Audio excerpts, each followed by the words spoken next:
The house was large, and it seemed well kept, at least from the outside.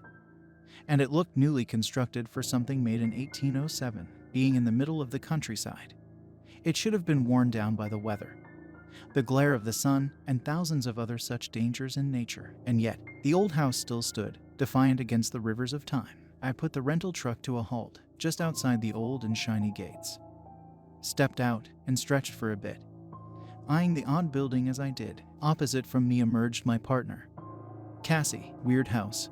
She commented. "Yup," I agreed, nodding my head. The giant label in big red letters on my van read Antique Hero. Your #1 moving company for all your antiques. Yeah, that was my job. We moved stuff for a living, going from one place to the next, carefully searching out all possible paths and determining the safest route. It wasn't a terribly hard job, although we've had our share of overbearing customers. Tonight would be just like any other job. Get into the house, package whatever was left inside the house, and follow the route another truck had given us, which led to public storage nearby. It'd be a breeze, or so we thought, and so we began our journey into the house. The gates swung open, unlocked, just as we were promised. We walked up the winding stone path that seemed more like a nuisance than a path, and finally, we arrived at the door. The door was odd. I remember that it just didn't sit right with me. You know those old door knockers from the medieval times?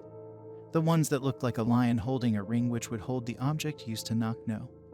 Pound on the door. This was it, except it didn't look like anything I'd ever seen before. The thing wasn't a lion, nor any such animal rather. It seemed to be of a human's face, yet distorted and mangled as if something terrible had been done to it. The copper, rusting ring was in its jaws, and what seemed like a cheap plastic stone lay at the bottom of the ring. "Weird door," Cassie commented. Then she proceeded to use it, lifting up the copper ring and letting it fall with a thud. The noise seemed to echo in the house, and then rush back outside. "Weird noise. Let's conveniently ignore that," I joked. Cassie seemed to agree, and entered in a passcode on a keypad right next to the ancient wooden thing. For all its glamour and weirdness, the fact that it was attached to a rather modern piece of technology tickled me, and I laughed out loud. Cassie didn't seem to get it, and so she looked at me with confusion. "The door," I began. "The keypad, they just seem so different from each other." "And yet, I don't get it," she reaffirmed. "Oh well," I said, and so we entered the house. Shadows were in every corner. When we flicked on the light, an unnervingly candle-like glow flooded the room. The house was empty, stripped of sofas, tables, and maybe even a piano. Despite the marvelous, ancient look, the house seemed small, and the insides didn't match the outside.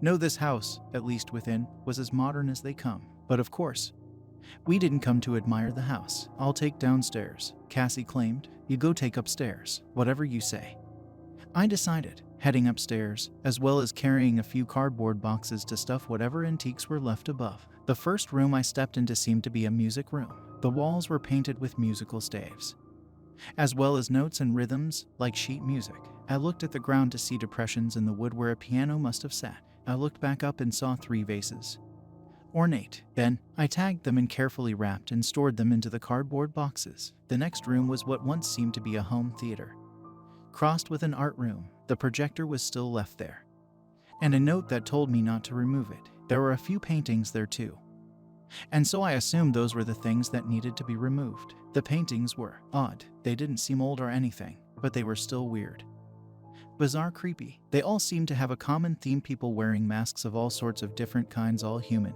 each showing a different emotion.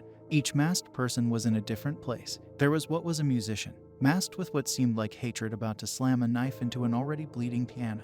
Another one was of an artist, wearing white clothes and the soulless mask of fear, painting what looked like something from a kid's show. Puppets that seemed vaguely familiar, though now lost to childhood. I decided to ignore the creepy paintings that could have emerged from a nightmare, and instead focus on the third and final room. Like the room before, this one seemed equally mask-themed. The room was stripped of all furniture, and it seemed desolate, like the deserts of a future world. There were 6 masks there, each matching the 6 paintings of the people with the masks on.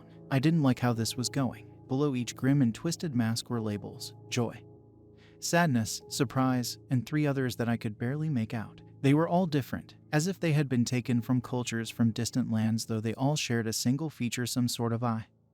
closed. Maybe taking the paintings first was a better idea. As I took the paintings back outside, I saw Cassie and made a joking comment on how everything in the house must be related to masks. And that's when she stopped me, mid-sentence. Her eyes were wide, and she seemed shocked. Wait, she paused. I have to show you something. Okay, Cassie waved her hand, drawing me into a room that was just too bizarre it still seems impossible to describe. It was a room that was made to be like a nursery.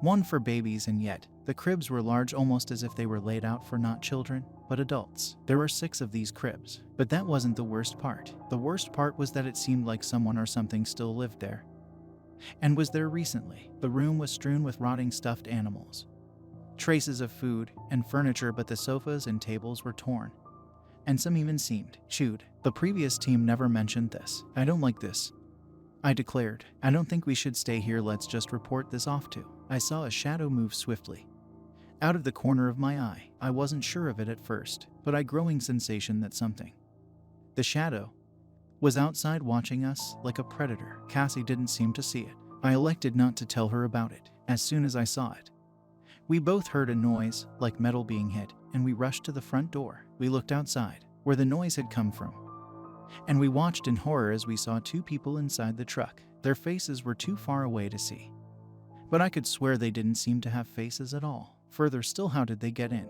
The keys were with me, and nothing seemed broken. It was almost as if they just appeared inside. We have to call 911. Cassie yelped. I nodded, then swiftly responded with another idea.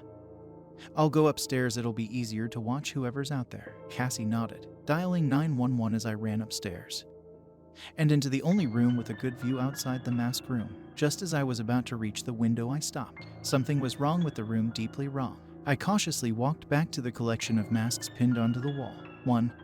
I counted. 2, 3. Where were the other 3? There were 6 masks before. Right, there were 6 masks before. Just like how there were 6 paintings, each with masks on the person. And just like below 6 beds. I looked back out through the window. The 2 people weren't inside anymore. They were outside, crawling on all 4s. Like a baby, they seemed to be perplexed by the van, almost as if they'd never seen it before, and their faces were unchanged, blank. Almost as if the masks, they were wearing the masks, 2 of the 3 missing masks. But how could they have gotten in? And they were now staring directly up at me, crawling like a child, yet staring up through the windows and into my very soul. They had the masks of joy and sadness on, and they began to act that way, respectively, bringing out the power of the mask. Further, the eye I had seen inscribed on the mask seemed open, rather than closed as it was before. And the masks themselves, they weren't attached to their heads in any way possible. It was like the masks had fused together with their faces, becoming one, until the person and the mask became one being. In horror, I watched the 2 dance for what seemed like an eternity. I watched them through the window. I heard the voice of Cassie attempt to call 911, yet the police never seemed to come. And then, the worst happened. I began to notice movement outside the corner of the window, a shadow here, a light there. It was almost too late when I realized it was another mask, peeking in and out of the glass like a child playing peekaboo. I screamed. The person in the mask seemed to mimic me, acting surprised, before jumping in through the window, shattering the glass. I ran, taking only a single glimpse as the thing crawled like a baby behind me, smelling like milk and rot. It looked at me, tilted its head, then squealed like a pig. Squeal. And then I was downstairs.